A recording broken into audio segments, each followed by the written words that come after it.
Hello everyone, Gypsy Jet Rose. I am coming to you with a little bit more in-depth message from Archangel Zaphkiel. I did a reading for the week for the energies that are coming in. We have a solar tsunami coming in. Today is August 29th, and so this solar tsunami is coming in with these solar flares, and these are sun activations, DNA activations coming in. And so if you're feeling tired, needing to sleep, or if you're feeling exhausted, or if you're feeling lots of energy, this is this solar tsunami coming in and these DNA activations coming in. So I did the reading earlier today, and so that is in a previous video that I did. So that is sun activations and the message of higher peace, because the orange dragon came through, and the orange dragon is about higher peace, bringing in the higher peace.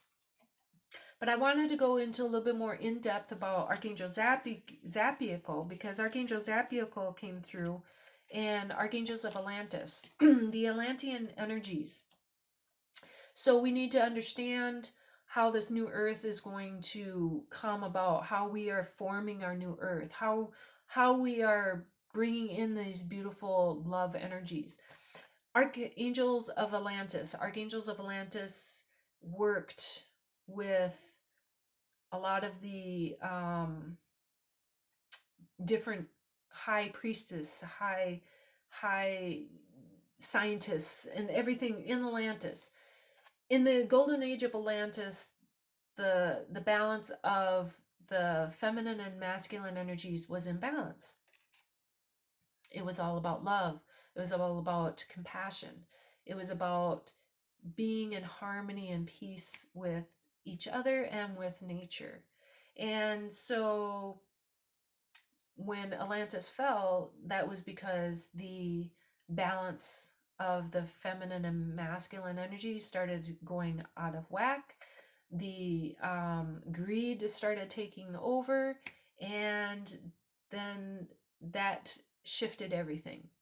It shifted it into a more masculine energy, and we've been under a masculine energy for a long time. And the divine feminine, the feminine energy, has been pushed into the darkness, has been pushed down.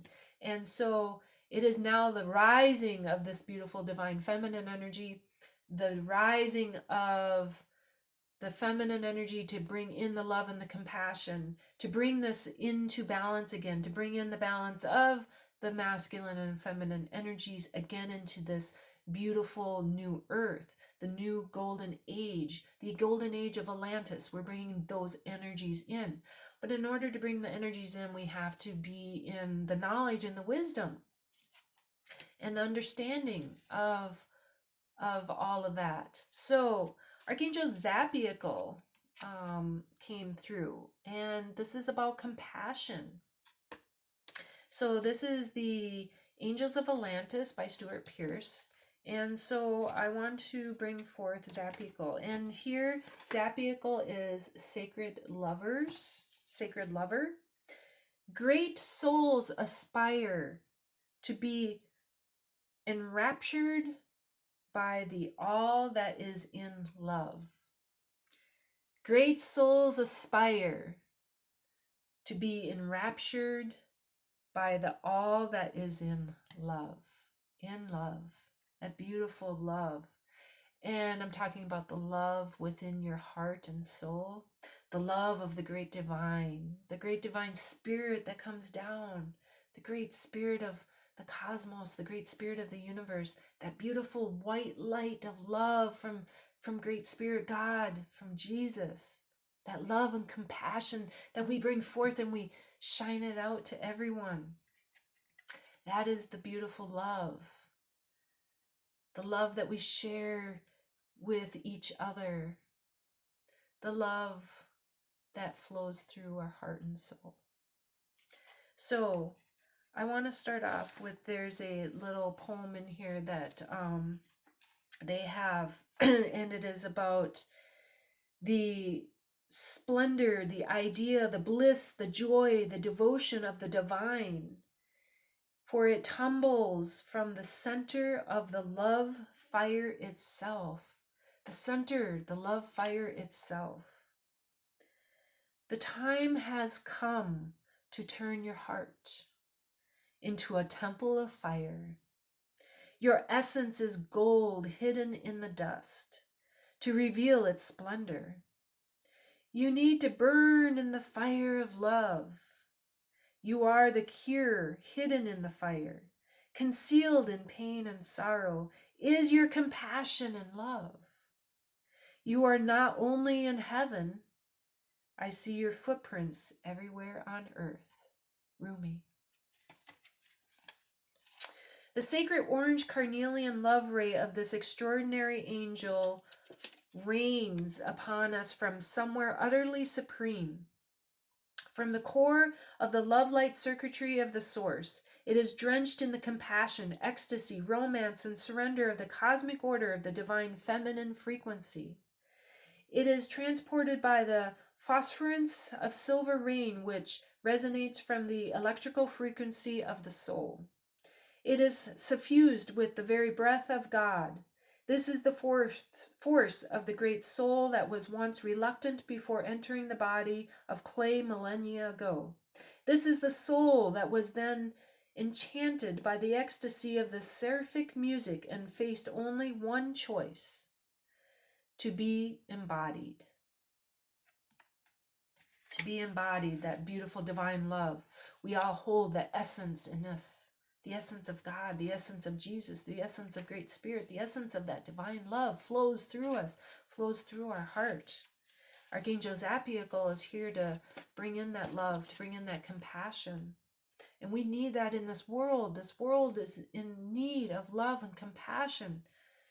This world is in need of this beautiful love that flows through us. And we need to bring it out to everyone.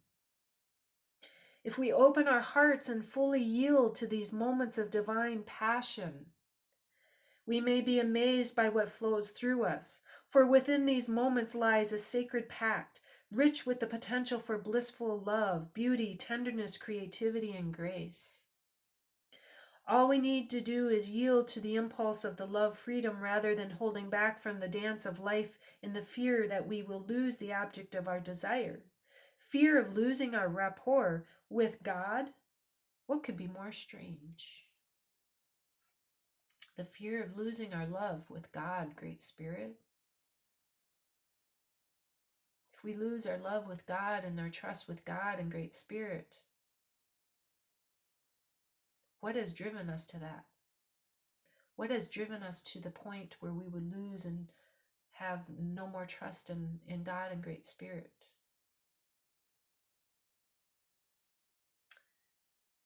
On Atlantis, Zaphkiel nurtured all aspects of life through the creativity of the universe. Zaphkiel gave glimpses of other realities, whilst blessings of divine order were bestowed on all. These imparted such sublime wisdom that spiritual growth was immediately accelerated, for Zaphkiel was the gatekeeper to the depth of conviction and the very essence of all things, sublime, that is, love. High Priestess Hathor.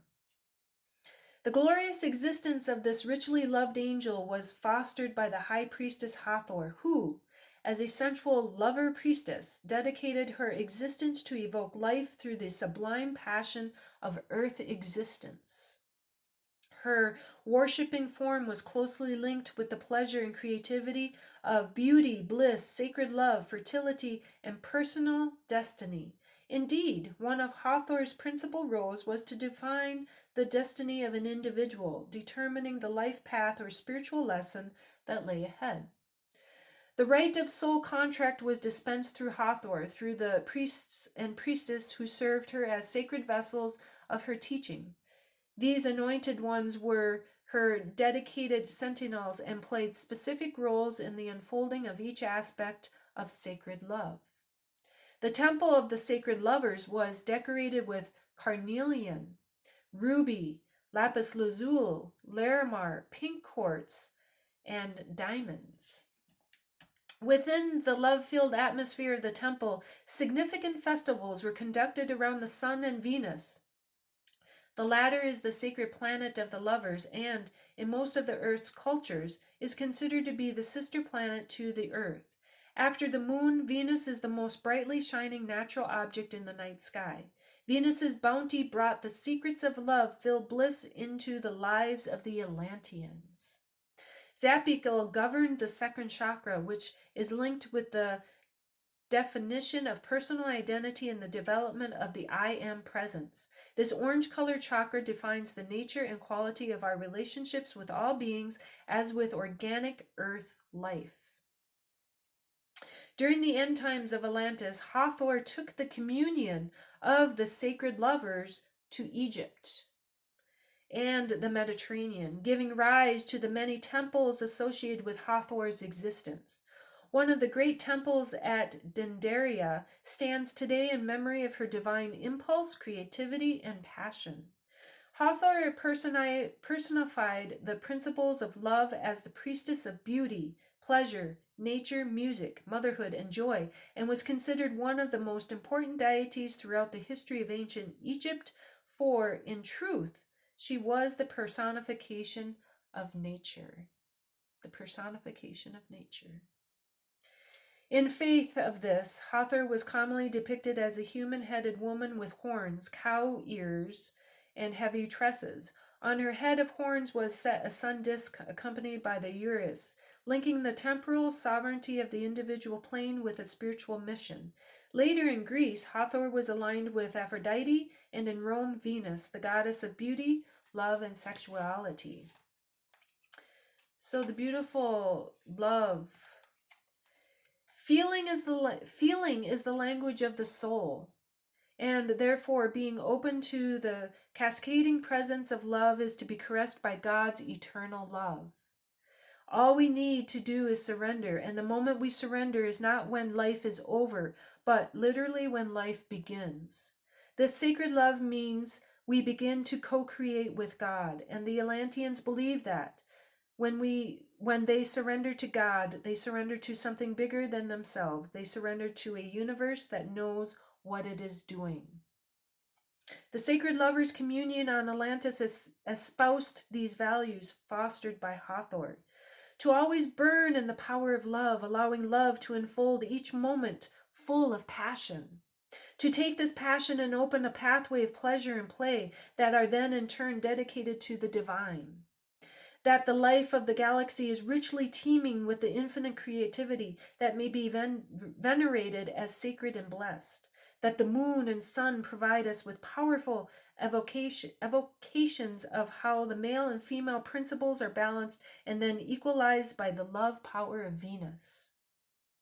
That the giver of sacred love is recognizing the wellspring of infinity through co-creating with God. A deep, passionate love for the evolution of all beings and life within the galaxy. An utter belief in the surrendering nature of the universe to divine will and the profound rituals that allow us to dedicate our lives to the source. A profound awareness of how the laws of the universe support sacred love. The ability to stretch one's soul to the possibility of all dimensions existing within the galaxy. A constant yielding to the powerful guidance of the Divine Mother and the Divine Father. A veneration of the eternal jewels of love for the betterment of all. A loyal meditation of the principles of Hathor in the evocation of her constantly fertile nature. The beautiful nature of love, the beautiful sacredness of love. The Atlanteans believed in this beautiful sacredness of divine love, the essence that is within us, the divine love that we flow through us. It is that essence of love and compassion is what helps keep everything in balance. And this Mother Earth is out of balance. This world is out of balance because the masculine energy has been in reign for so long. And it is the essence of the divine feminine to come up and rise out of those ashes, to rise up and bring in your truth, to speak your truth, to stand in your truth. And so earlier today when I did the reading, the royal blue and gold dragon came forth, the royal gold and blue dragon. And the royal blue and gold dragon strengthens you to stand in your power with wisdom. It awakens you to your own majesty and wear your cloak of power with pride. We are to wear our cloak of power with pride. We are to stand in our majesty. Royal blue and gold are the colors of majesty, dignity, and illumined achievement. Royal blue and gold dragons carry these qualities and prompt us to stand in our magnificence and true power. And these fifth dimensional dragons come to us when they see royal blue and gold in our aura, indicating that we hold wisdom with power in perfect balance, which has been earned from our connections with the golden era of Atlantis. We may have been incarnate or in spirit at that time, but we were living or serving on the higher path. The dragons will swirl around us and remind us of who we truly are, breathing light into our energy. They re-energize our cloak of power and wisdom so that we can wear it with pride. This dragon is always with us, and it holds our sword of truth because Archangel Michael enables us to speak and act with truth and honor at all times. And anyone who comes in and belittles you and stuff, this Archangel Michael is here, and this dragon is here to help roar. It roars at those who try to diminish you and befriends those who empower you.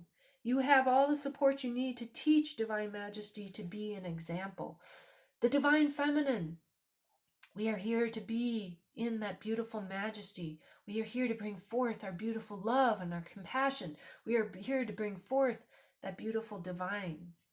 And the beautiful orange dragon came through earlier also.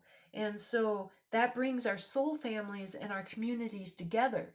So the Divine Feminine is to come together with the Divine Masculine. We have to bring in that balance. We have to bring in that beautiful balance. That is the new earth. That is what our energies are about. The twin flame souls are here. We are the souls that are the trailblazers. We are the souls that are the light to bring in this beautiful new earth, to bring in this beautiful golden Atlantean energy. The twin flame souls have gone through all of this eternity, and they are the ones that are bringing forth this beautiful wisdom. And the twin flame souls, we are here. We twin flame souls are here to bring forth the hope and the trust and the faith, to give hope, trust, and faith to those that don't see the messages, that don't see the signs, that don't see that don't see any of that, because it is the signs and the messages and the synchronicities of the universe that we have to trust and have faith in. And the Atlantean energy and the golden age of Atlantis, that is what they had. They trusted and had faith in that beautiful God and the beautiful divine spirit in the beautiful cosmos. They trusted and had faith in those beautiful messages that came through. And then that went out of balance, and the balance went out. And when the balance went out, the Divine Feminine was put into darkness, and the divine and that masculine energy took over. But it is now time for the masculine to come into balance with the Divine Feminine. The Divine Feminine is rising out of the ashes, and that is what is here for the solar tsunami. The solar tsunami is the Divine Feminine coming out of the ashes, rising out of the ashes, and coming in to the beautiful union with her Divine Masculine. And now I'm talking energies. So energies of Divine Masculine and Divine Feminine that can be held in feminine, in a female body, and in a male body, Divine Feminine, Divine Masculine. But it also, Divine Feminine and Divine Masculine energy can come together, female, male, whatever it is. It is about divine love. It is about bringing in those divine messages. It is about bringing in that love and the trust. It is about bringing in that beautiful sacredness. And that is what those messages are about. That is the trust and the faith and the hope. That is what the twin flame souls are here to do, to help bring those messages in, to show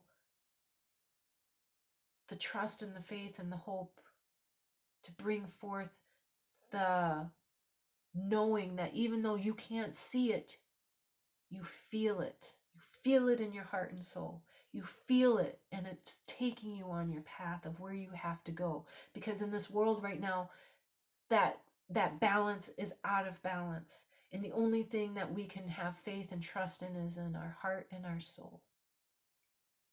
And the messages that come through the great divine spirit and Jesus, God. So trust and have faith. Archangel Zaphkiel, compassion, the compassion that is within us, we flow that through. And the divine feminine has to stand in her truth. She needs to rise above, stand in her truth. She is the majesty. She is the majesty that brings in the balance.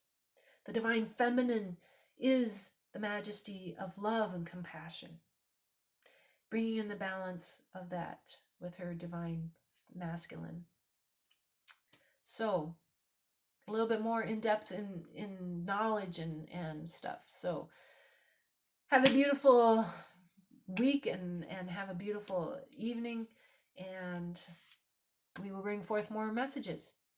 Peace and love, Gypsy Jet Rose. Thank you for liking, watching, and subscribing.